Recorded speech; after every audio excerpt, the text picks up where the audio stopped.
pursuit of the enemy! In the latest episode of Ahsoka, the rebel heroes give chase after the Empire! Devin and Peter will discuss. The episode contains spoilers for Ahsoka episodes 1 through 3, Star Wars Rebels, Clone Wars, The Mandalorian, and the Star Wars films. Hi, I'm Peter. And I'm Devin, and this is I Am No Jedi, an Ahsoka podcast. Today we'll be discussing episode 3, Time to Fly. We should point out the fact that they released this at a time we can actually watch it. Yes. We didn't really get to get into this during the long premiere. Premiere. This is something we wanted to talk about last week, and we just had so much other stuff to talk about, but I am so thankful that they moved the release time up to it's 6 o'clock for me. Yeah, Peter's Devin's on the West Coast. I'm on the East Coast. So 6 o'clock for you, 9 o'clock for me, which is such a reasonable time to be watching a show. So much more reasonable than midnight is a reasonable time for you, depending on what people's sleep schedules are. But if it was midnight for me, I could totally stay up and watch that. 3 a.m. is yeah, that's the worst possible time to be watching something. Well, it's it drops at midnight for everyone in California, Pacific Coast time. Across America, 1 a.m., 2 a.m., 3 a.m.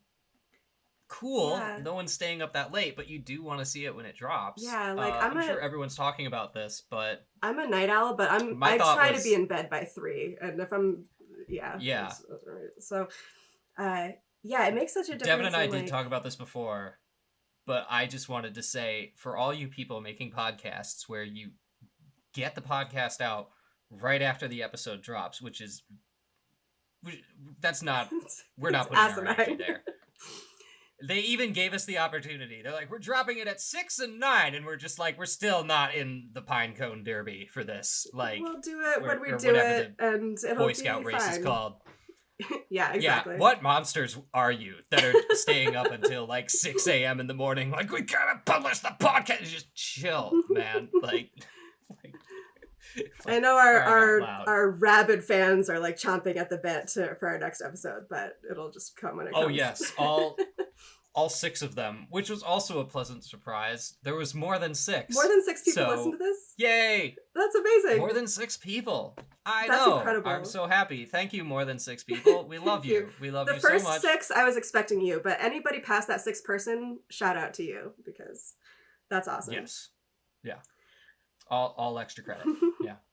Yeah. So we should recap the episode, of course. If you had to recap this episode in a sentence, Devin, how would you sum it up?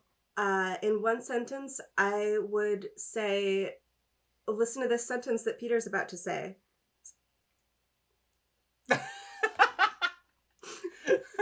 Okay. In what almost qualifies as the first Star Wars bottle episode, maybe there's another one that's in parentheses, so that doesn't count. Sabine and Ahsoka chase after the bad guys to a place. That was that's pretty much it. That was pretty much it. Yep.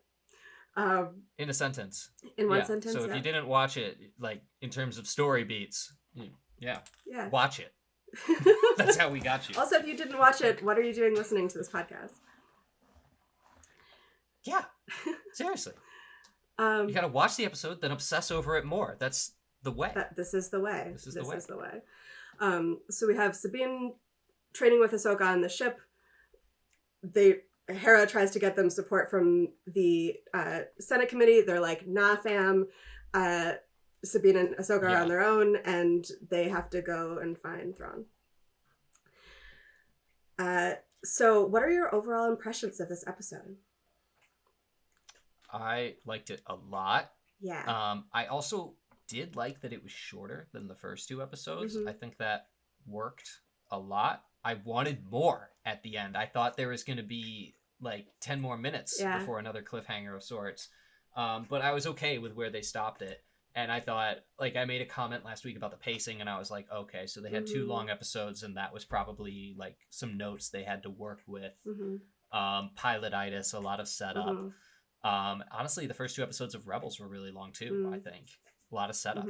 But now it really feels like everything from Rebels just became live action. Yes. And I love I that. agree. I have so much to say about that. I don't want to get too into it now, but that's my big impression of it, is it really works. Everything I didn't think was working before is working in this episode. And bottle episode. I love a bottle episode. Because if you think about it, for Sabine and Ahsoka, they don't leave the ship, even at the end. Like, Ahsoka steps outside for a second, but she still has to get back inside.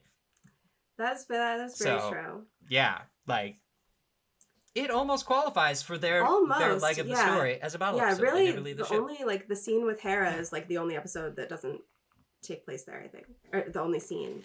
I agree. I loved this episode. I really felt like after the first 2 episodes being just, like, all set up, I was like, all right, we're finally, like, off to the races now. Stuff is happening, and I'm, like, really, really excited, and it's great. So I think we should just kind of go through, and it's a short episode. There's not that many scenes, so I'd love to just go through chronologically by scene and just break all of them down. It's quick. You had the most notes. I have so many Devin notes. showed me her notes. She had enough to write a term paper. And I had like one little sticky note that is just like a list of things I liked. So if you hated that in the last episode Peter was just nitpicking everything, it will be the opposite experience this week. I don't know what Devin's going to do, but she had a lot of notes. So if I could have written about Star Wars for all of my term papers, I would have gotten all my schoolwork done so much more quickly. So that's the trick. Just turn all of your essays into Star Wars. That's honestly what I should have done. So we start off with this training sequence on the ship with Ahsoka training Sabine. This was an awesome scene. I loved this. There's so many good homages. It's bringing in so many things from other things that we've seen, echoes from other shows. It's doing some really good like character building and injecting some themes that I'm sure are going to come back. So there's so much here in these first few minutes. We've got a strong echo back to Luke training with Obi-Wan on the Millennium Falcon in A New Hope, where he, puts the helmet with the blast shield on so he can't see, and he's got to he's fighting like the remote droid thing. Also Kanan though. That was the next thing I was gonna say. Yes. Very Luke and Obi-Wan, but yeah, it's like, her sort of stepdaddy figure was literally blind. Yeah, actually, Kanan was my very first thought, and then I was like, oh, also of course, like Luke with the blast shield and stuff. But yeah, also very strong echoes to Kanan literally needing to learn to fight while literally blind. And I actually went back. It reminded me so much of that the scene with Kanan and the Bendu when he's like, you need to like learn how to see, and he's like, I can't see, bro. And he's like, no, like see without your sight, basically. He's like, oh, you can like restore my sight. He's like, no, you're not getting it. But like I actually, because she says Ahsoka's line is, I want you to see with more than just your eyes, and I was like, was that the same line from that scene? And it wasn't, but it was similar enough that I went back to that episode of Rebels to see if it was. And it's not the same exact line, but that it was so reminiscent of that. So it was really cool to see tie-ins from Rebels as well as the original trilogy. One of the other things I was thinking with that scene is Natasha Liu Bordizzo, who plays Sabine, is so great, and I realized we didn't really talk about her last week. We talked a lot about Rosario Dawson and about Mary Elizabeth Winstead. We didn't talk about this actress who plays Sabine, and she, I think, is really good.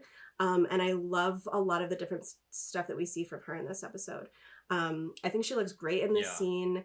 I did a little bit more research about her. She's got a strong martial arts background, which definitely shows in this scene. She actually has a black belt in Taekwondo. And she was in a Crouching Tiger, Hidden Dragon sequel that Netflix produced in 2016. So it's kind of cool to see a lot of that like martial arts background coming in when she's in this like sort of dojo training scene. And I thought that Hu Yang was really entertaining in the scene too. He was cracking me up. Can I also shower some praise on Natasha? Please do. Because, yeah, I wanted to talk about her more last week, Mm-hmm. but I guess we just ran out of time, Mm-hmm. but I was noticing a lot of promise. Mm-hmm. This week really just sealed the deal. Totally. There were so many little moments where my first note was both Natasha and Rosario clearly watched Rebels, and it shows. Yeah. It's definitely not easy to adapt an animated character. Like, well. Like, because you can kind of go bigger in animation and get away with it, and you definitely can in Rebels because it's such a heartfelt show, and it works for kids as well as adults. So that's the energy that comes from the portrayal, animated and voice of Sabine, is like, it's big, but it's hard to commit to as a live action setup, and she had the nuances down. She had the little eyebrow movements. She had, like, in her voice, the little, like, frustrations you'd hear from Tia Sarkar's portrayal. Like, when she was trying to use the Force, and I know you're going to get into this later, and it didn't work, she was like, fine, you win this time. And I was like, oh my god, it's yeah. Like, that was only one moment, but there were a lot of moments where she really nailed the inflection. I totally agree. I was stoked about it, because I was like, so many actors would be like, I want to do my own interpretation of it. And it's like, that's not the assignment here. And yet it's inherent in the assignment. Rosario Dawson. Yeah. It is. It's like you're what's his name? The guy who did Grand Inquisitor in Obi-Wan. Yeah. He, like, claimed he didn't watch it. Then he walked that back. But then he's like, I did watch it, and that's why it was so different. And I was just like, dude, whether you watched it or not, you wanted to do something different, or you were told to do something different, and that should not have been the assignment. Right. Everyone who knows it's like, you think you're going to improve on Jason Isaacs? This is a fool's errand to begin with. Yeah. Like, I'm sure in 10 years he's going to watch it again and be like, I don't know what I was thinking. Right. We've all had I want to that. go back. Like, yeah. Undo it. We all have bad jokes we've made on Twitter. Yeah. Like. Yeah, I think, when you're playing a character for the first time in live action who has been an animated character, like all of these actors are, like, you don't really need to go out of your way to make it your own interpretation, because by nature it's going to be your own, like, it's going to be different because it's a live action character and not animated, and you're not the original voice actor, and there's going to be differences. I think it's a matter of, like, first of all, watching the material, because you do have, whether or not you're going to do it exactly the same or add some of your own nuances, you have to at least be familiar with who that character is. And it's a matter of, I think, like, and what I think Rosario Dawson has done so well is, like, really getting into the frame of mind and into the shoes of, like, who that character is, so that she can pick up on the things that are important. And Natasha Liu Bordizzo is doing a good job of this too, is like picking up on, like, these are the little quirks, the little facial expressions, the little attitude things that make Sabine. And you can do your own thing and add some of your own flavor to it while still keeping, like, the core of that character. And that's what I think she's doing really well. Yeah. Anything else that you wanted to say about that intro scene? No. Okay. Let's keep going. Okay. I think we showered the praise on them. We want to. It was great. So the next scene we have is Hera's plea to the Senate committee, where she goes and asks them for support for this mission. I thought that this was a really great scene for Mary Elizabeth Winstead. We didn't get a lot of screen time for Hera in this episode, but what we did have, I thought, was really strong. And where, we talked last week about kind of them not having given her much to do, not really seeing a lot of the Hera emotion that we're used to from Rebels, and wanting to explore more of that. I felt like in the little screen time that she did have this episode, I really started to see that, like, fire in her eyes and the emotion in her voice. And she's speaking really passionately, and you almost see her, like, kind of start to tear up a little bit at the end there. Like, she's so passionate, and that's really starting to come through. And I was so heartened to see that. This scene sold me on Mary Elizabeth Winstead. I know last week I was very critical, and I stand by that criticism. I feel like, another pass was needed. So much of it did not land as Hera, in contrast to what we're seeing in Ahsoka and Sabine's portrayals last week. This scene, with this whole episode, because after the scene she sees Jason, which we'll talk about too, every moment of her was just like, what changed? Yeah. Yeah, like, totally. I don't know what changed, but like, she has proved she can do it, and whoever's directing can get the performance out of her. I saw it here, 100%. Totally. So I'm thrilled about that. I'm just gonna blame everything else on pilotitis, and I'm just happy that's better. And what was it? There's a moment where she's in that room, and it wasn't just the fact that she was pulling off the nuances of the portrayal. You know, we could say that again and it'll just be boring. Like, awesome. It's awesome now. There's a moment where she looks at that one bullshit senator who's all like, I'm trying to play politics, and aren't you just being stupid? Yeah. And she was just like, yo, were you in the war? Yeah. Or did you just wait to see who won? Right. I was like, that's saying, great writing. Yes. It says so much with so little. Like, like, I'm not capable of doing that. I can't shut my mouth. I'd be like, listen, man, you're full of shit because, you know, like, I can't do that. But she's just like, so I'm just going to put that out there and everyone knows what it means. Right. It just or the subtext is like, I don't need to say anymore. And were you in the war? No. Right. So then shut up. Right. Then shut up. You have no leg to stand on. Yeah. Get the fuck out of here. Like, yeah, I love that.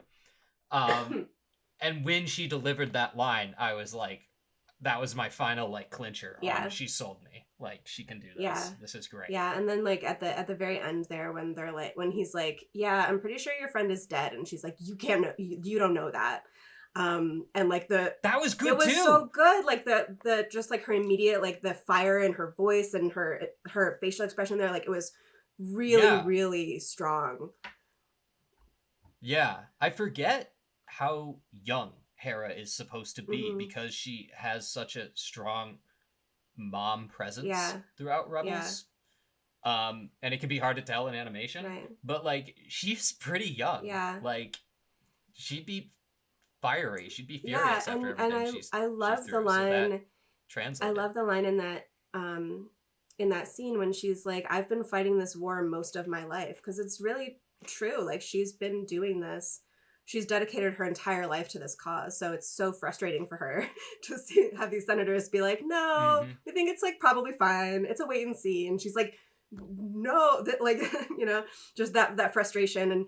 And you see her kind of trying to like rein it in and be political, you know, and that's kind of, we see her doing that in Rebels too, being like, oh, you know, we have to work with these people. We have to kind of like, this is how things work. And, you know, where I think in Rebels, Kanan was kind of the fighting back force of that, being like, you know, we just need to do our own thing. We have to do this. And she's like, we have to like work with these senators. And he's like, I don't really want to work with them. You know, he didn't really want to be a part of like a larger group. He didn't really want to take orders from somebody else.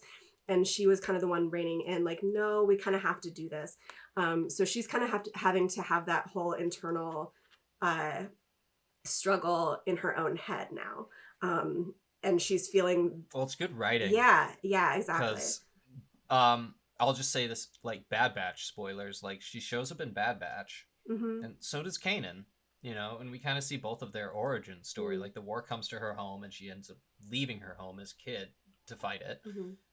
Kanan is, like, chased out of the Jedi Order by the Purge, so, like, he's always gonna have that attitude, you know, fuck organized war efforts. Right.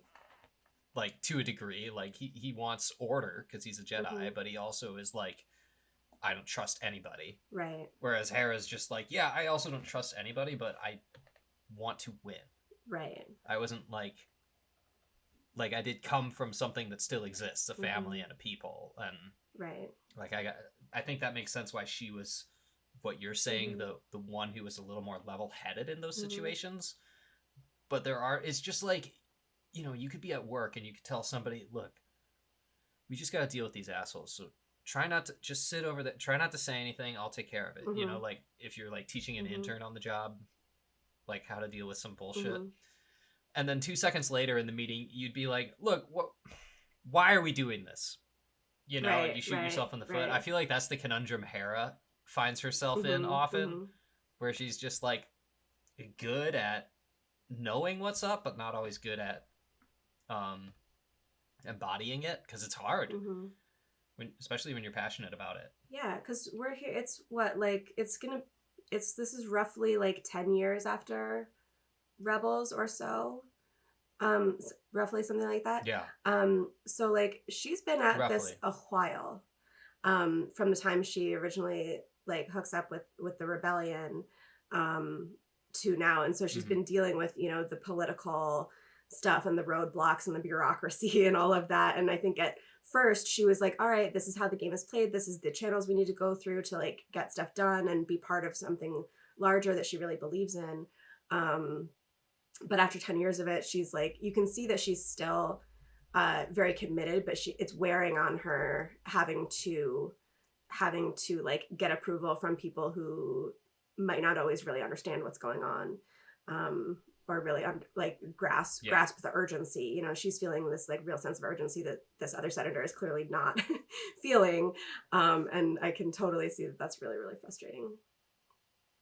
That senator apparently, Senator Ziono, apparently first appeared in Star Wars Resistance, which is a series that I have not watched, but apparently he's in it. Fun fact. I don't think it exists. I refuse to acknowledge that it exists. I've heard that it might not exist. Again, which is why I haven't watched it. Sequels hater. So yeah, if it took place after episode 7 in that canon, it does not exist to me. But fair enough. To some people, it exists. If it exists to you, you're welcome. There you go. So that's the thing. And then the other thing that I loved from this scene, we get Jason, Hera's son. I was so excited when she first goes in and she's talking to Mon Mothma and she's like, oh, how's Jason? And I was like, Jason, yay! And then she was like, he's like probably off causing trouble with Chopper. And I was like, trouble with Chopper, yay! Like, I just love the idea of the two of them just like tooling around the ship, like getting into trouble. And yeah, I'm excited about that. I like that his name is spelled. Is that the right spelling of his name? Jacen? I believe so. That we have? I think so.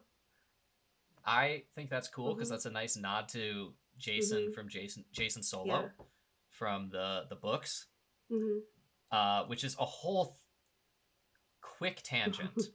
Is I had this thought while I was watching. Both Ezra and Sabine totally have their own Campbellian story. If you're just watching it from Ezra's point of view, he has his, I'm the Eric Foreman of the Star Wars universe, and I'm going to do a bunch of stupid stuff, but then save the day, you know?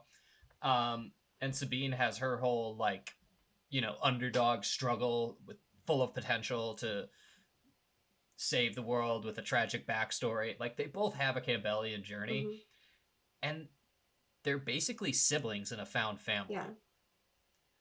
Which kind of makes them the new Luke and Leia. That aren't necessarily, like, one's a Jedi, one's a rebel, they're both rebels. They both have a little of, one's a Mandalorian, you know, they both have a little bit of everything that brands good Star Wars material. And they're I almost feel like where they're going with it is like a little bit of a Jason and Jaina story, since there's suspicion that Ezra's dark side, which wouldn't be too surprising because they set that up with him being into the holocrons and Rebels. Right. Yeah, they kind of like started that storyline and it just like didn't really go anywhere. Yeah. So I don't know. Like, I get it. I've seen also, like, he's young, he wants results. That was dark side material. That was easy. Grew past it, but yeah, sort of tangent off of your tangent. But I've seen a lot of people speculating on this Inquisitor, Marek. Is that his name? Marek? On who he might be. Yeah. I've seen some people theorizing that he's Ezra. I don't think that's true or necessarily want it to be. I think that would suck. I think that would suck too. Yeah. I've seen that theory. I've also seen theories that he's Starkiller, which I also don't think is going to be the case. But yeah, I see a lot of theories flying around of like, oh, who's this guy? I'm like, I think he's just an inquisitor, which is what he should be. Like, I think trying to be like, have some dramatic reveal of like, it's actually this guy, like, is unnecessary. I have two theories. One that isn't circulating, and I don't understand why it isn't. Maybe it's because the timeline, if people know it. One, because of his build and the potential. What if he's what is it? Kel Kestis from the video games. Oh, I don't know. That's about the build of that actor, and that's a candidate for a good surprise reveal. In terms of the narrative, it's not as good of a surprise reveal to people who've never watched the Rebels before. As like, if you've never watched Rebels before, and they're like, "Oh, it's Ezra," it's like, oh, what a surprise! The person from Sabine's hologram recording that they're going to rescue. Right. Oh, it's predictable, but it makes sense. You know. But if you have watched everything else, you're like, that's just dumb. That wouldn't. Yeah, I don't think that would make a lot of sense. But I feel like they're gonna do it because it's literally Tron. They're like, who is Rinsler? Rinsler is Tron. If you watch Tron, so I guess spoilers for Tron. But like, I remember when I watched Tron, I was like, Rinsler is just a henchman with a name. Okay, and they're like, no, big surprise, he's Tron. I was just like. And then does anything happen? They're like, no. I was like, okay. Same thing. I liked that movie, but when I was watching that, I was like, they really wanted Tron to be in this movie, the title character, even though there's no need for him. They just need Jeff Bridges and Clue. Like, they don't need Tron in this movie. They're like, he's here too. He's a henchman. Surprise! The guy, the henchman is guy. Tron. Is he going to save the day at the last minute, Darth Vader style? No, but he's going to throw him an assist against the mini-boss. Okay. Who cares? Yeah. Like, seriously, that's what this feels like to me. This totally feels like Rinsler all over again. I really hope what you were saying is true, that it's just a random Inquisitor that just has a helmet on. We've seen that before, and it was fine. It's a very Inquisitor thing to do, just like wear a scary looking helmet. It should just be a rando. I agree. I saw one of my favorite, I was looking at like a Reddit thread about this, and someone was like, I think he's just Merrick, and then somebody was like, she's everything, he's just Merrick, and then there was a whole thread ensued with like the I'm Just Ken song that's like, I'm just Merrick, and it was like, I wish I could remember some of the words. It wasn't very clever because there weren't very many good rhymes, but my God. It was very entertaining. And it's there's not a lot of great rhymes with Merrick. There's not. Yeah. But I found that idea not very to that funny. melody. No. Off the top of my head. Yeah. That's really funny. I thought it was funny. So. Where were we? What were we talking about? That's so good. We were talking about, okay, Hera. We liked that there was a Jason throw in there. We had a lot of tangents to other stuff. But okay, let's get back to the ship. Yes. Ahsoka and Hu Yang are having a little chat in the cockpit. It's very cool to be seeing Hu Yang, and now remembering it was David Tennant who voiced him in the in Clone Wars too. Yeah, and love that they're doing that. Love that he's a stubborn droid. Yeah, he's great. Very funny. Yeah, he's got a lot of really good lines that made me chuckle. I absolutely loved this scene. This might have been my favorite part of the episode, is this little exchange that they had in the cockpit. It fit in so well with what I was saying last week about Sabine's, force aptitude or lack thereof. And I kind of want to just reread. I literally wrote down the dialogue from this scene so I could reference it. But I just kind of want to go back through it because there's just so much here that's I feel really crucial. So Hu Yang says, they're talking about Sabine. He's like, the Jedi Order would not have accepted her. She's not an acceptable candidate. And Ahsoka says, by their standards. And he says, standards which were proven over a millennium. And she says, and failed. And he says, you realize historically there are very few Mandalorians who have ever become Jedi. And Ahsoka says, I don't need Sabine to be a Jedi. I need her to be herself. And I was like, I'm snapping my fingers right now if you can't see me. That was Yeah. Great line. And then Huyang says, well, I suppose you do come from a long line of non-traditional Jedi. In that way, she fits right in. And I love that, just thinking about like the lineage. So, you know, Sabine, Ahsoka, Anakin, Obi-Wan, Qui-Gon, Dooku, Yoda is the lineage there.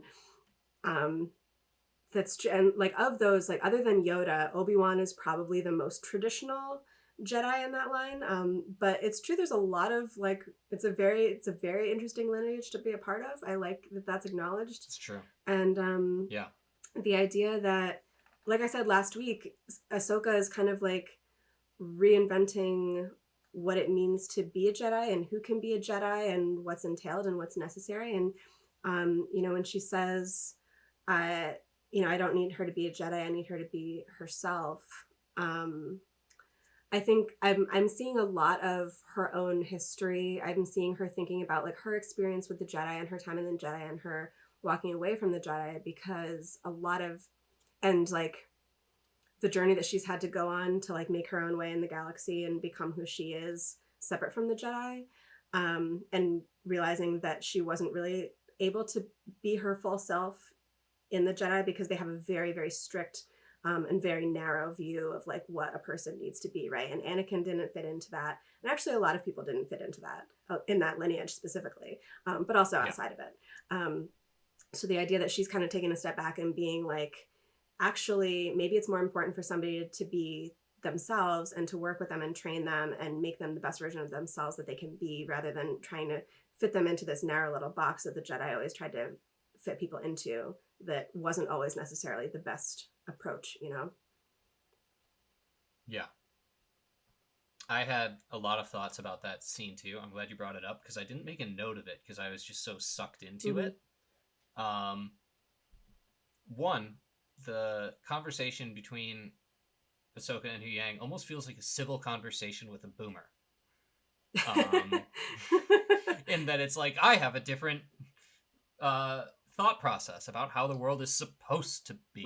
And then, well, I have a different thought process about the fact that supposed to be is a bad way of thinking about things. Right. Interesting. And that's what it felt like to me. Anytime I like disagree with something with like, it's like, okay, there's a lot wrong with what you're saying, but I understand that you're saying them because you have programming. That's standard mission protocol. Which exactly. is literally a line, standard mission protocol. It's a line like Ahsoka kept saying whenever Sabine would roll her eyes about Yang and be like, is he still saying this stuff? And she's like, programming.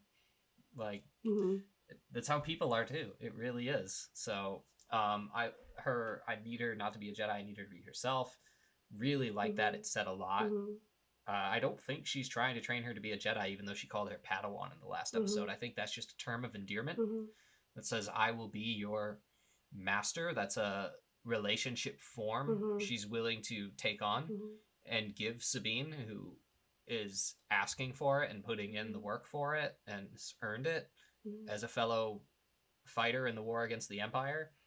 And I think she's just like, yo, okay, we'll roll together and I'll try and make you the best you could be, because I do see in you that you're amazing. Otherwise, I wouldn't even bother taking you on as a Padawan. Because Ahsoka, you know, she's still like a lone wanderer who's, you know, still trying to do good in the galaxy. She doesn't really have time for people to drag her down, even though she does have time to care for people and be compassionate with them. For her to say, you can tag along with me, even though you don't even have force powers, is it's definitely a huge sign of respect that she has for Sabine. But she doesn't make it easy on her, which we saw in the first two episodes. So I, you know, same complaint with the first two episodes, that I was like, look, whatever went wrong with them, just goddamn it, just tell us. But I like that didn't even matter. In this episode, they were just like, all right, let's pick up where we left off. We're gonna table whatever that dispute was. So we actually got to see their dynamic, what they're about and stuff. But you know, now that we've kind of internalized that, we can be like, okay, she still makes Sabine like put in the work, which is cool. And her whole anyone can be a Jedi without the Force was really cool. I really like that they decided to double down on Yeah. that. Sabine doesn't use the Force. Thank you. Yes. Good. Exactly. Yeah. Which, thank the Mortis gods that they stuck with that. yeah, and that's that segues into the next part, which is, so then it cuts to Sabine trying to use the Force to move the cup, right? And this is a scene that we've probably seen in like a million different things. Heck, this is something we've all done as kids, you know, like you're focusing on the pencil trying to move it, you know. Like we've all done that just to see if you're Force sensitive. You got to know, you got to test that. So you're just like, and you know, there's the long shots zooming in on the cup and you're like waiting for it to move, and I'm like just really really rooting against her, like, because I'm like, I don't want to see the cup move. I don't want her to be able to do it, not for her, but like because it's a better story if she can't. And so I I hope that they keep her not able to use the Force, or the other option is that if she can, it needs to be in a really like galaxy changing way that like literally everyone can access it through like training and meditation and focus. Like that idea that like the Force resides in everybody and everybody actually can access it. She's gonna become the Krillin of the Star Wars universe. The what? It's a Dragon Ball Z reference. You know, the only human that can fight with these aliens who are super powerful. Just the little bald guy. I'm Krillin! You know, it's like, I'm biting too, Goku! Like, it's a bad joke. But, well, I'm sure it would be a good joke if I knew what you were talking about. But yeah, this is a problem I have. I make too many references to other media. It's only a problem if nobody knows those media, which I don't. But maybe some of our... Yeah, that's why it's a problem. Maybe some of our viewers do. So I do it all the time. Other people out there listening who have seen Dragon Ball Z, I hope you appreciate that reference. But yeah, because you know she does say like you know she does you know they do talk about like you know the Force is in everybody and everybody can access it, and Sabine's like, well then how come not everybody uses it? And she's like, all right, well like talent does play a factor, you know, there is the whole Force aptitude thing. But the idea, and maybe Ahsoka is testing this theory. Maybe part of this is an experiment to see if she's like, if anybody can do it, Sabine can do it. And she's just like seeing if she can train someone enough that they can use the Force. So I think what I would be good with either of those scenarios. Either she can't use the Force at all and she's going to train her anyway, or they discover that literally anyone can access this power through enough training and meditation and focus. As long as it's not just JK, she is Force sensitive after all, LOL. Like anything but that. Yeah, I'd be very angry if they did that. Yeah. I mean, like, I've no right to be angry about anything, but I'd be disappointed. Yeah. I would say, I think it's, and this is going to be a challenge for the writing. It always is when you do something like this, but I hope they're doing this, and I hope they land this plane. I think it's just a big metaphor. It's kind of just like you know, it could be, you could look at it as a metaphor for religion. You could look at it as a metaphor for aptitude, for incredible abilities. Like, you know, just like, they're like, the Force is kind of in everybody a little bit. It's not like Sabine's going to be able to move things with her mind, but she can still be one with the universe. Right. As much as, you know, having the blind thing in there is a great example of what I'm talking about, because there are people who are blind, but they can sword fight because they've gotten in tune with all their other senses. Right. I was which thinking is of crazy like Daredevil, to tell, but like, yeah, granted, you know, he has superpowers, but I mean, like, I was blind people. I was thinking about crazy cool stuff. Yeah. I was thinking about that in that scene when she's like, oh, you know, like feel my presence, listen to like my voice and stuff. And I was like, oh, are they going to do the thing where she, you know, can sense her in the Force? But also there's you know, just with your other senses that can be But that's trained. why it's like a cool conflict, and why Sabine might be like, okay, maybe I can use the Force and I'm going to try as hard as I can to move the cup. But it's like, that's not the lesson. Right. That's but she has to figure it out for herself. Right. That it's like, it's not about whether you can move the cup or not. It's whether you can be the best version of yourself. And be in touch with the things that, you know, get out of your own head. Mm-hmm. Like muscle memory gives you that moment where suddenly you can be in tune with the, okay, 1, 2, 3, this. Right. Like launch with everything I have. I can feel that moment. Mm-hmm. If I'm running and I'm trying to jump over something, I'm going to stop at the last minute if I can sense I'm not going to make it. Mm-hmm. But then you have that beautiful moment where you can sense, though? oh, I am going to make this jump. I mean, this is stupid shit I used to do as a kid. You know, you'd be like, oh, let's all go and jump over the river or barrels or something, you know, or a septic tank at camp. And, you know, we don't do that anymore as adults, but you remember that feeling of knowing if you're going to make it or not. Like, you remember that feeling. And to me, that's kind of a little bit of being in touch with the universe. And it's like, that's the lesson she's trying to teach Sabine. You don't need the power of the Force, but that's the universe metaphor. Yeah. That's their religion. That's their instinct. That's, I don't know. Yeah, trust yourself. No, I love that sort of thing. I love that. I think that's really true. And like, and she says that in the beginning sequence, like after, you know, she trips Sabine and she falls and she's like, forget exactly what she said, but she's, you know, anger and frustration are quick to give you power, but they also unbalance you. Something to that effect. Which is like a great lesson, right? So yeah, it's about that. Yeah, finding balance and getting in tune with those other things. So, yeah. Cool. Should we move on to the next scene? The space battle. Well, yeah. So first I have this kind of broken down into two. We have the part in the cockpit where they have the holo with Hera and they're coming out of hyperspace, and then we have the space battle. So I have a couple of things that I want to say about that cockpit part first. I'm just going to say one thing because I think you have a lot to say about this, and then I'll just be done saying things. Okay. The fact that Ahsoka got out in a spacesuit and fought them with lightsabers, like, I don't know who's out there saying it was stupid, but that was the coolest shit I've ever seen. Hell yeah. That was awesome. I was all about that. I was like, this is pure Star Wars. It's ridiculous in the best way. All about it. Cool. Peter's done talking about the episode at this point. Pretty much, yeah. I do have other than the Purgles, but that's next. So yeah. I do have things to say about that, but I have other things to say first. So I'm going to circle back to that.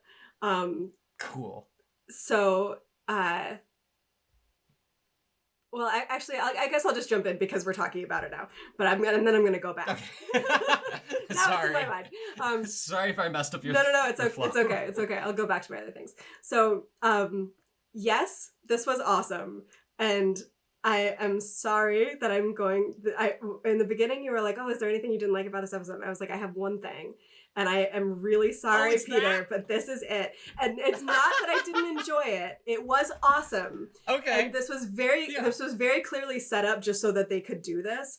But I really just needed to have a better reason that she needed to do that.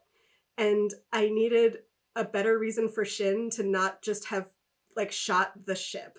Like, she was like, I'm going to go distract them. I did have these thoughts. She's like, I'm going to go distract them. And then they're like, oh. And their distraction is, that should... we'll shoot at you and not the ship. That should not have worked. That was dumb. The distraction... I just decided to turn my brain off. Well, good. I'm going to admit it. That's good, because that's absolutely what you should have done. I had those thoughts. I even thought, really? She has a helmet that matches her headdales? I mean, I know there are other people from her race and everything. Of course she does. She probably had it in Clone Wars. It was just a lot suddenly. Totally. I was like, oh, wow. You put on a very complex spacesuit very quickly. Yeah, she must really distracting practice. Practice like taking that off and precisely shooting at you and not the ship. And I'm just like, even if they're a good shot, they're probably just going to hit the ship anyway. I'm like, I don't understand. But like, that would have been a better way to kill her. Like destroying the ship. If you blow up the ship, she's got nowhere to land. And then they probably could have taken her alive, which probably would have been preferable to them anyway. Like if they blew up the ship, so there was a massive lack of strategy. That's the main thing. It's a criticism of like Shin's battle strategy, because her going out there and distracting her like that should not have worked at all. Shin should have just been like, what is she doing out there? It shouldn't. This is a dumb idea. I'm just going to blow up her ship and then scoop her up and take her captive. So I'll just admit I wanted to like a stupid thing. That's why I'm so totally fair. excited about it right now. I'm like, fair. I know it's dumb. I know it's really, really dumb, but it was also really, really cool. And honestly, no matter how hard you think about that, there is no scenario where you get that cool thing and it makes sense. It's totally true. Isn't. So I was just like, okay, thanks. Yeah. It was a cherry on top that shouldn't exist. It's a mythical cherry. I agree. I was like, I'm like picking it apart. I'm like, this doesn't make any sense. But I'm like, they clearly just wanted to set this up as an excuse to like do this cool like lightsabers like flippy flip in space. Yeah. And it was worth it. I'm like, if I'm playing with action figures in the bathtub and making sound effects, like that's something I would have done. Absolutely. So it was cool to see it in real life. Yeah. Absolutely. It was totally cool. It was. And now I'm on top of the spaceship. Yeah. That's what it was for 100%. Every little kid who's played with action figures ever. 100%. So that is my one criticism of the episode, but it's totally forgivable because it's worth it because it was awesome. So yeah, if it bothered you too much, I understand. That's me for lots of things. I don't know why it wasn't me for this. I'm glad it wasn't. I'm glad that you still enjoyed it. I also still enjoyed it. It didn't ruin it for me. It was like that. It took me out of it a bit because I was like, why? But I still enjoyed it quite a bit, and it wasn't like it didn't like ruin it for me. I was still like, that was still very cool. I was like, this definitely doesn't work. Also, distract them. I was like, what have they been doing for like 5 minutes? Yeah. I was like, these aren't NASA ships. They don't need to like radio in to Thrawn and be like, hey, we're gonna turn the ship around now and try and aim at them and our weapons. I'm like, no, this is Star Wars. They're just gonna and blow you up in like 2 seconds. So I was like, there's a lot of convenient, what are we gonna do now moments. Yeah, I'm like, they had too much time that they were just like dead in space that I'm like, you would be totally dead. Like, there's no reason for them to survive that at all. I was like, when we cut back to Shin, can she have stopped at In-N-Out for a burger and a shake real quick? And that's just a prop she's holding. And she's just like, anyways, that's why we didn't get you in that downtime that you had there to reassess your battle strategy. Right. We stopped for fast food in space. Like, my other note about that was just she clearly inherited Anakin's flair for the dramatic. That's such an Anakin move to just be like, what's the most dramatic possible thing I can do in this moment? I'm gonna do that. His line when in Bad Batch when they're just like, "You showing off again, Commander? You know me." That's all he said. It's like, yes, clearly, yes. I love to show off. So that was that scene. Going back a little bit, I wanted to talk about the scene in the cockpit before that, when right before they come out of hyperspace, they get the holo from Hera saying like, sorry fam, no help from the Senate committee. And Sabine's like, what do you mean? And this is where I really start to see Rebels Sabine in this scene. Like I'm seeing like sort of some hints from it before, but this was the scene where I was really starting to see the inflections, the facial expressions, the attitude, the body language. From the moment, even the voice, exactly, really, really evoking Sabine. I think Natasha Liu Bordizzo is doing a great job channeling here, and she feels more animated, more confident, more comfortable. The little eye rolls, the smirky facial expressions. The line you mentioned earlier when Hu Yang says something, she's like, "Okay, you win against the cup." That, or like, "Oh, he's still doing this," and Ahsoka's like programming. She's like, "Right," like. All very, very Sabine flavored interactions. Very. And that was making me think that made sense to me because this is more her comfort zone. Like being on a ship, being in battle, being like doing action. It's more Sabine's comfort zone. And I was thinking of when she got her haircut and Ahsoka's like, I like your haircut. And she's like, oh, thanks. It's more me. And she really does seem like she's kind of sinking back into the Sabine that we love after being kind of lost in a drift where we first found her. Yeah. And I think it kind of makes a lot of sense flow-wise that she didn't really feel very much like Sabine in the first 2 episodes. Like because she wasn't in herself, you know what I mean? She like she was kind of lost in a drift, and she didn't know what she was doing. She didn't really have a direction or a purpose, and she was kind of like trying to figure it out. And so she just wasn't herself. And now I feel like she's sinking back into that, and she's and the actress is doing a great job of showing that in how she's channeling Sabine. So I think that arc has flowed just beautifully. And then, so once they come out of hyperspace and they end up in the space battle with Shin and her Starfighter Squadron, I really love this moment of Ahsoka and Sabine just kind of learning to work together. It's built so well. So, it starts off, they're not really in sync. Sabine's trying to do her job. Ahsoka's trying to do her job. And they're kind of at odds. They're not working together very well. Huyang kind of calls Ahsoka out on this. And she realizes that she's not, in sync with her. And she kind of switches gears. And she's like, Sabine, tell me what you need. And Sabine's like, okay, here's what I need. Like, go on my count. And they start just like, they get in sync. They start working together. And then they start, succeeding. And I feel like what we're seeing here is Ahsoka learning how to lead and how to be a mentor, and not just give direction and get frustrated with like, oh, Sabine's not, doing, like, taking my direction or doing what I need, but being like, how can I help you succeed? What do you need from me? How can I support you? And seeing that dynamic unfold was just really, really awesome. Also, her ship is really cool. Yeah. It's a cool freaking ship. Yeah. All right. That was all I had on the space battle scene. And then the space flippy flips we talked about already. And then we get Purrgil. The live action Purrgil looked great. They looked so good. It looked so accurate to what we've seen in the animation, but so much better. The sound design for them is fantastic. This is my impression of a Purrgil.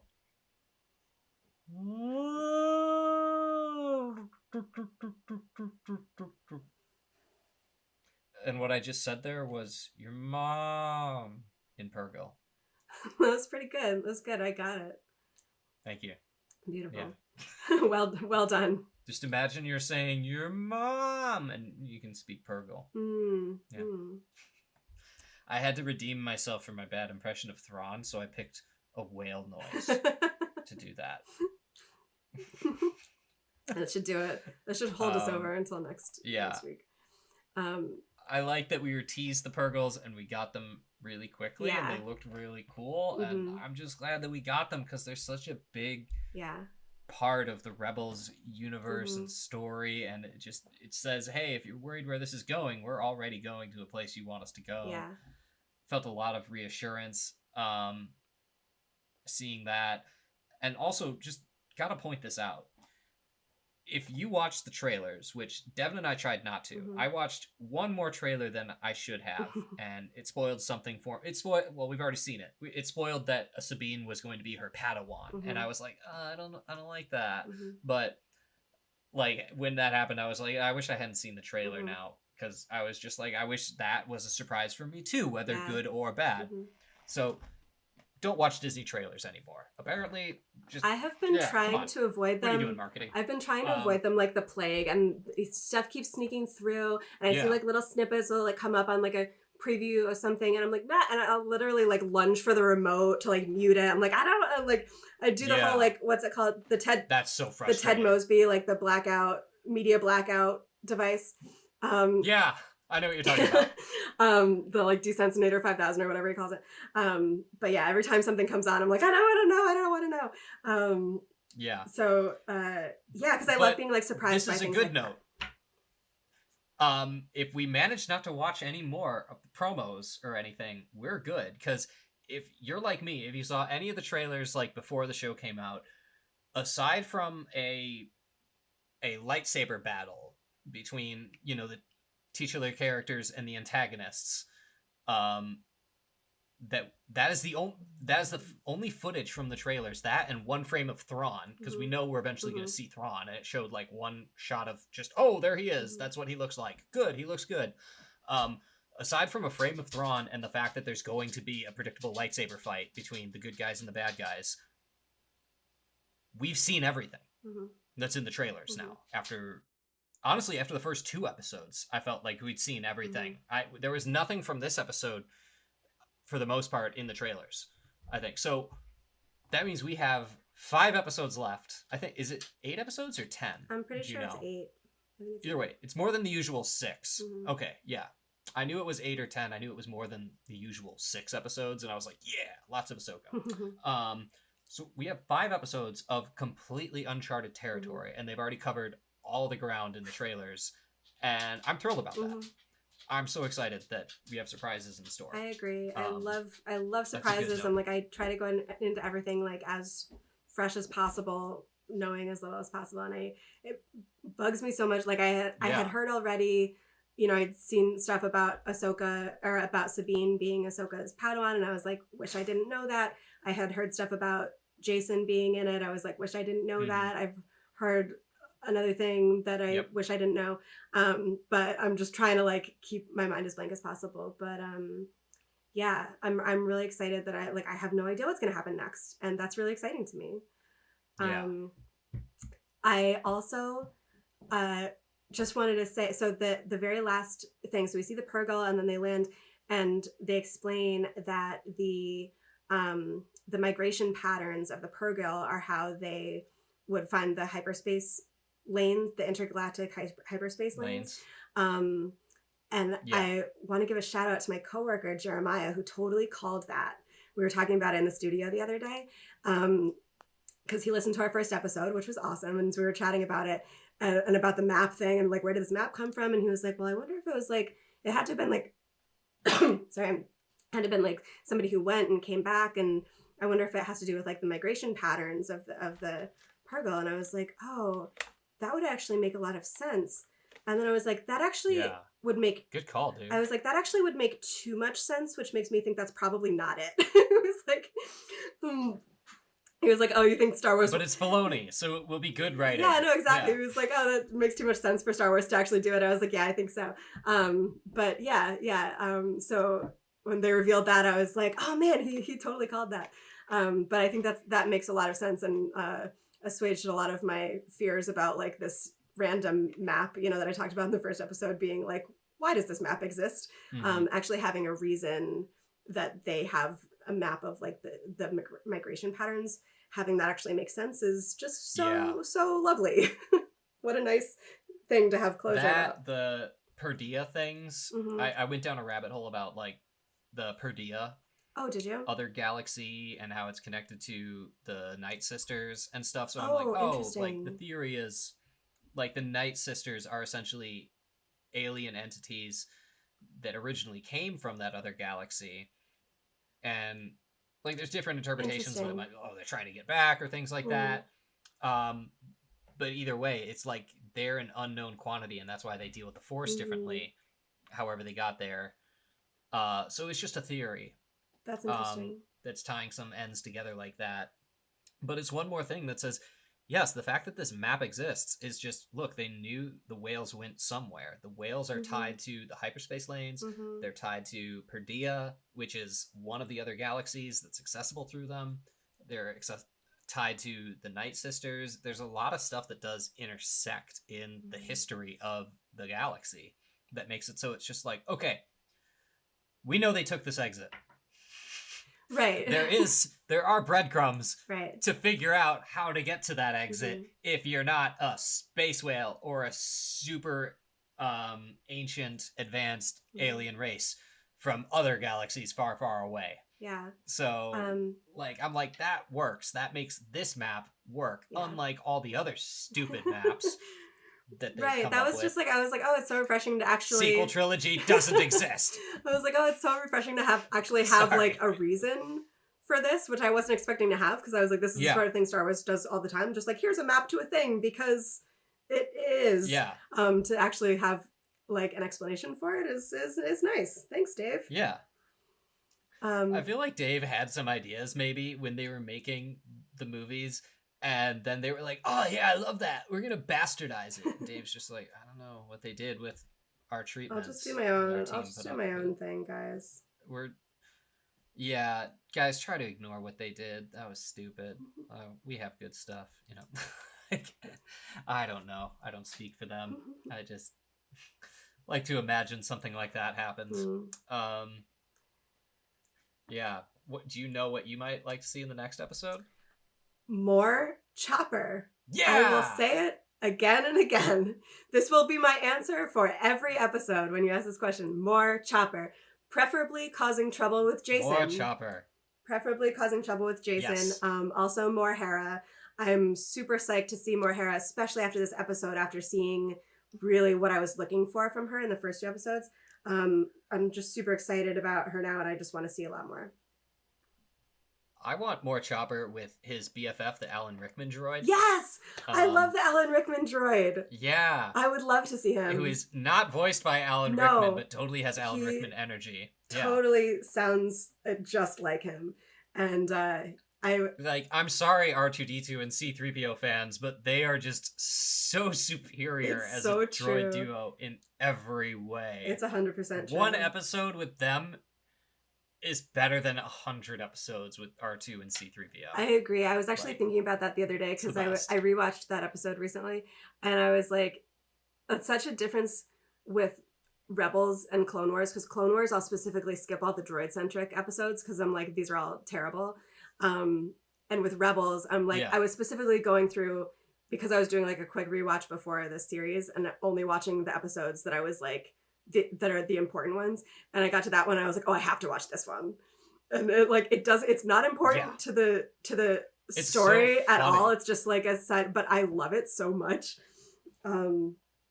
It's great. I love when he's floating through space and they rescue him and he's like, no, I was so peaceful, enjoying my demise. You had to come back. It's like, the execution on that, so good. I can't do it justice. It was just so funny. It's great. I would love seeing there was a moment, you probably don't remember this because I don't think I explained it to you, but years ago they may have changed the thumbnail on the Disney Plus app. Okay. But years ago when the Mandalorian season finale for season 2 came out, you had watched it before me, I think.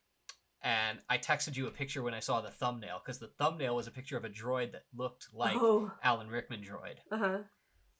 But it wasn't him. It was just a shot of a random droid like that walking through a hallway before as they did a scene transition. Mm-hmm. So I saw it when it happened in the episode, and then I was like, it's just another droid that looks like him. Yeah. Okay. But I texted you a picture of the thumbnail, and I was like, all capital letters, oh my god, is this what I think it is? And you were just like, yes, it's the season finale of The Mandalorian. And I was like, no, but Alan, and then I waited to see if it happened. And there were so many other good surprises in that episode that I completely forgot about. Yeah. But, like, I was like, we're gonna get the Alan Rickman droid, and we still haven't. So. Maybe this will be, maybe we'll get it this time. I would love that. I would absolutely love that. That would be great. Oh, that would be so wonderful. I would like to see Thrawn, but I don't think we're going to see Thrawn yet. I wanted to ask if you have a prediction on when we're going to see Thrawn. I would not be surprised if they Voldemorted him at the end of the next episode. If him getting back is the cliffhanger. If not, I would expect episode 5, because I think they've been holding back. Yeah. And I think we'll get more of him than we're expecting, and it's going to be awesome. I hope so. That's what And if I'm wrong about that, I hope I'm right about it. Yeah. That's all I have to say. That's kind of what I was thinking too. I have no idea. That's what I'm hoping for. My conservative guess, that's like, I want to hope for expect the worst and hope for the best kind of thing, because I don't think we'll see him in the next episode. I think my guess is going to be the end of episode 6 and just have 2 full episodes at the end. I think that I could kind of see them building it that way. I feel like that's kind of been sort of the... I want there to be a lot of him, but I think you're right. I want there to be 2. I feel like it's kind There's definitely going to be a bit of a journey. Yeah, I feel like they're going to spend at least 1, if not 2 episodes getting there. And then that's what I'm thinking, episode 4 and episode 5 will probably be journey episodes. And then maybe maybe the end of episode 5. I think it will be like at the very end of an episode that it'll be a reveal. Either end of episode 5 or... I think it's end of episode 5 or 6. Yeah, I think so too. I think... Yeah. I want it to be 4 so that we can just have 4 whole episodes of Thrawn as a villain, because that'd be great, but I think you're right about the pacing and everything and how the story's unfolding. I think that's more apt. Yeah, so my conservative guess is end of episode 6, but I'm hoping it will be end of episode 5.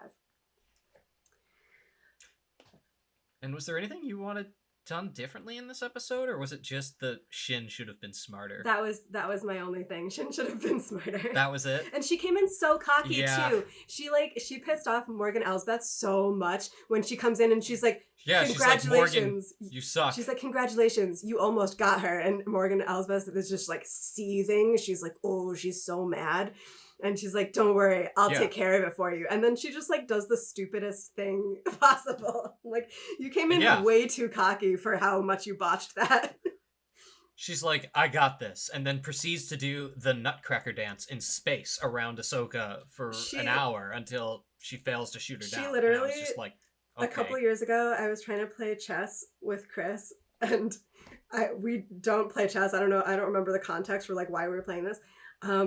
But I was doing really badly, but I did not realize that I was doing really badly, and I was getting way too cocky, and I was like trash talking him, and he's just like playing, and I was like, go ahead and make your next move so that I can put you in checkmate, and he like puts the next move and like wins the game, and I was like, oh no, it was like super embarrassing. He was like, you got way too cocky. I was like, I really did, and he just like immediately shut it down. That's so and I feel like that's what happened here. I feel like she just came in way too cocky. She's like, go ahead, I'm about to like win this match, and then she just like totally botched it. So, whose galactic Airbnb of the characters in this episode would you like to stay in over a long weekend? Let's say this weekend. It's Labor Day weekend is coming up, people. So that's a good question. And I think my response partially depends. Okay, is this an Airbnb situation where it's like you have the rent of the place and they're not there? Or is this a like they're there and you have a room in their place, but they're there with you, or you're like in the basement? Like, what's the situation? I was picturing it as it's their place and they're not there, but you're right, both scenarios do exist in Airbnb, so you could answer it based on your dream. Okay. Here's like, if you also want it to be that scenario. Like, okay. Here's my answer. So in a situation where I'm renting out somebody's place and they are not there, I would 100%... In the Star Wars universe. Yes. I would 100% stay in Morgan Elsbeth's place. Because she has got... Really? Did you see the look of that hyperspace ring that she's building? She's got aesthetic for cool. days. It's beautiful. It is like very nice and clean. She's done. She seems to have been like the foreman on this project. She seems to have been very involved in like the design and the construction.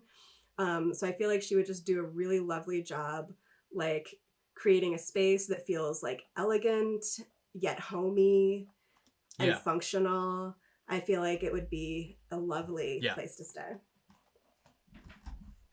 Yeah. Good call. Thank you. Really good call. Thank you. I didn't expect that. What's yours? Yeah, I thought about this and I decided probably not Ahsoka, because she literally specified, she's like, I just live in my ship. And I'm just like, okay, we've all seen van life.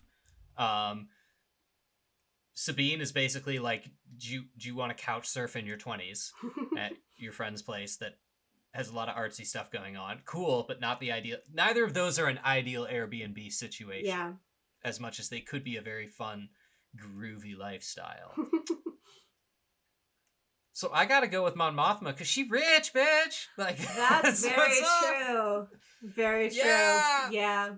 That was my decision. I'm like, she's gonna have the best summer house in the galaxy. Like before or after the rebellion. Like, yeah. You're not wrong. I was just like, if I'm friends with her, I'm gonna be like, yo, come on, can that be my bonus?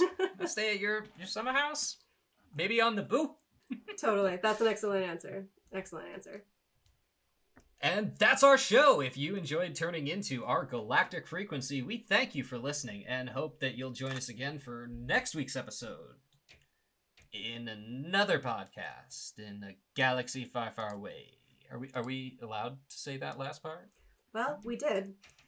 I don't know. This is probably fine. We'll be posting new episodes whenever we get them done at whenever they're ready. Thanks for listening. Bye.